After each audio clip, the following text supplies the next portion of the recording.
Paano ba? 8 signs na gusto ka ng babae. Shoutout to Lani De Gracia, Nicel D, Baby Eileen Nicodemus, and Rolin Del Oro. For topic requests and shoutout requests, please like this video, subscribe, and leave a comment down below. And follow our Facebook page, facebook.com/paanobachannel. Let's start the video. Sign number 1. Pasimple ka niyang sinusulyapan. Sabi nila, malalaman mo ang pinakasinserong pag-ibig sa iyo ng isang tao sa pamamagitan ng paghuli sa kanya na tinitignan o sinusulyapan ka niya. Hindi ka pag-aaksayahan ng isang babae na lingunin kung hindi siya attracted sa iyo. Baka nga hindi siya makatingin sa iyo ng diretsyo. Kung kayo ay nasa isang circle at nagsasalita ka, o di kaya ay nakikinig sa isang kaibigan, pero pakiramdam mo ay may nagmamasid sa iyo o may nakatitig sa iyo, at kapag nilibot mo ang tingin mo ay wala naman, pero kalaunay ginawa mo na naman at nahuli mo siya, ito na ang isa sa mga senyales, lalong-lalo na pag parang nahiya siya o namula ang kanya mga pisngi, na tipo bang ayaw niya sanang mahuli mo siyang nakatingin sa iyo. May kasama pa itong pamumula ng kanya mga pisngi. Ang pag-iwas din sa iyong mga tingin ay senyales nito. Sign number 1. Pasimple kang sinusulyapan ng isang babaeng may gusto sa iyo. Sign number 2. Ngumingiti siya kapag niningitian mo siya. Malalaman mo na in love sa iyo o may gusto sa iyo ang isang babae kapag nagiging masaya siya sa mga panahon na masaya ka rin. Kapag niningitian mo siya ay ngumingiti rin siya ng may halong kilig. Yung kahit sulyapan mo lang siya ay buo na ang araw niya. At kapag nginitian mo pa siya, walang duda na lalong mahuhulog ang loob niya sa iyo. Ang pagngiti rin ang isa sa mga paraan para malaman mo kung gusto ka bang kausap ng isang tao. Bago ka mag-initiate ng conversation, ngitian mo muna siya. Kung nginitian ka niya pabalik, saka mo lang siya kausapin. Sign number 2. Ngumingiti siya kapag niningitian mo rin siya. At interesado siya makipag-usap sa iyo at tumambay ng kasama ka. Sign number 3. Binibigyan ka niya ng oras. Malalaman mo na may gusto sa iyo ang isang babae kung nag-e-effort siya para lang makasama o makausap ka. Gumagawa siya ng paraan para magkausap kayong dalawa. Dahil kapag mahal mo o may gusto ka sa isang tao, bibigyan mo siya ng oras, maski gaano ka pa man ka-busy. Kahit gaano ka man kaabala sa eskwela o trabaho, hindi mo nakakaligtaan na maglaan ng oras para sa kanya. Kusa at natural mong ibibigay ang oras mo sa kanya dahil kapag hindi mo siya nakakausap o nakikita, namimiss mo rin siya. Ganon din ang mga babae, walang pinagkaiba sa lalaki. Kapag may gusto siya talaga sa'yo, hindi nga matitiis na hindi mag-text sa'yo o magtatampo siya kapag matagal na kayong hindi nagkikita o meron kang oras na hindi nagpaparamdam. Kahit magkalayo kayo, ipaparamdam niya pa rin nasa tabi ka niya. Kakamustahin at aalalahanin ka na para bang hindi kumpleto ang araw niya kapag hindi ka niya nakakausap o nasisilayan. Sign number 3. Binibigyan ka niya ng oras.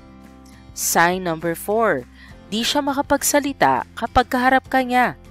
Alam naman natin na madaldal at pabida ang mga babae. Hindi sila natitigil magsalita at walang dull moment kapag sila ang kausap at kasama.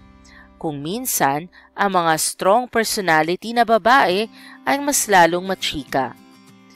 Kaya naman, madali mong malalaman kapag may gusto ang babae sa iyo. Hindi siya nakakapagsalita o minimal lang ang mga salita na sasabi niya kapag kaharap mo siya dahil natatakot siyang magkamali ng masasabi o na mata-turn off ka sa kanya. Mas self-conscious siya around you. Pwedeng nagsasalita lang siya kapag may tinatanong ka.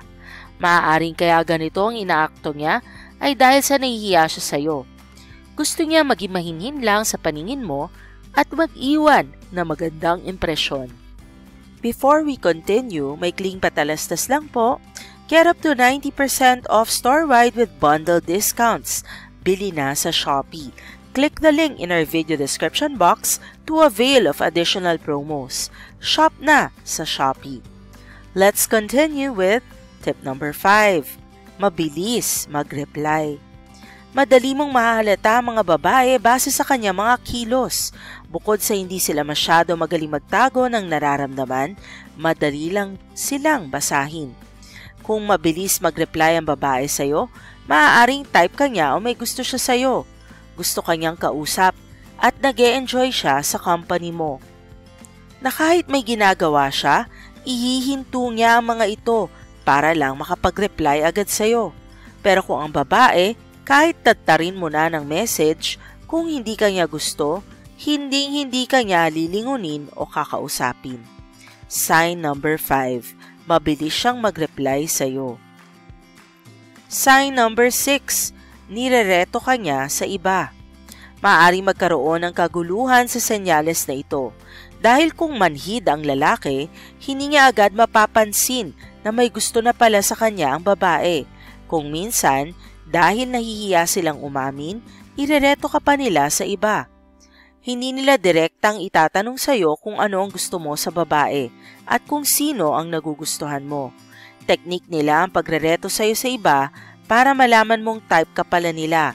At the very least, para hindi mo malaman na may gusto sila sa'yo. In denial ang stage na ito. Kunwari ay lalakad ka niya sa iba, pero ang totoo ay gusto niyang mapansin mo siya. Kung minsan, ginagawa ito ng babae dahil hindi sila makapag-isip ng maayos. Dahil type ka niya, ang tendency niya ay ireto ka sa mga babaeng bagay sa'yo, yung mga babaeng tipo mo. Pero sa loob-looban niya, hinihiling niya na sana siya na lang ang mapansin mo. Sign number 6. Nirereto ka niya sa iba o dinedenay niya na may gusto siya sa'yo. Sign number 7. Lagi kang hinahanap at bukang bibig ka niya sa kanya mga kaibigan. Kapag gusto o mahal mo ang isang tao, ninanais mo na lang na lagi mo siyang kasama. Gusto mo ay lagi siyang nasa tabi mo, na kahit di kayo mag-usap, ang mahalaga ay kasama at ramdam mo ang presensya niya. Malalaman mo na mahal ka ng isang babae kung lagi ka niyang hinahanap o bukang bibig ka niya. Kahit na hindi mo alam, lagi ka niya tinitignan at hinahanap sa iba. Kapag wala ka sa barkada gathering, ikaw ang una niyang tinatanong. Maaaring sa social media accounts mo ay palagi siyang naka-stalk. Pwede mong tanungin ang mga kaibigan niya upang makumpirma ito. Kung kinikwento ka niya sa mga kaibigan niya, sigurado ay may interes siya sa'yo. Kapag sinabi niyang kilalang kilala ka nila kahit hindi mo sila kilala at lagi kang binabanggit ng mga kaibigan niya, gusto ka nga ng isang babae. Sign number 8. Nagpapapansin siya sa'yo. Kung napapansin mong masyado na siyang hyper o sobrang saya kapag nandyan ka, isa lang ang ibig sabihin nito. Nagpapapansin siya sa'yo kasi mahal ka na niya. Kapag sobrang lakas niyang tumawa tapos ay sasabayan niya ng pagtingin sa'yo, kung nagpapapansin siya sa pamamagitan ng pagtatapon ng mga jokes na corny o di kaya ay binubuli niya ang isa sa mga kaibigan niya o di kaya ay ikaw, gusto niyang magpapansin sa'yo kaya niya ito ginagawa.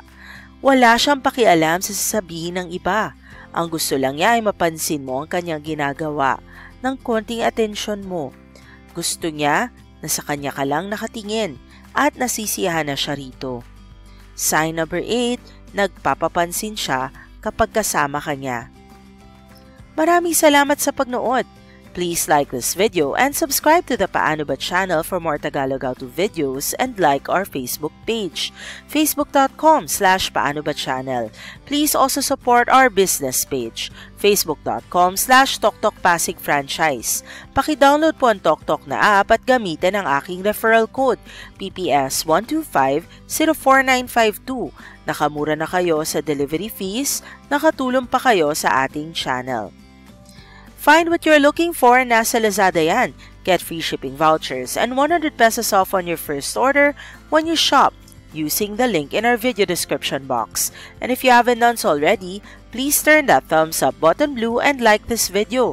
Napakalaking tulong po yan sa ating channel. Maraming salamat sa pagnood. For topic requests, video requests, and shoutout requests, please like this video, subscribe, and leave a comment down below. Maraming salamat and see you in our future videos.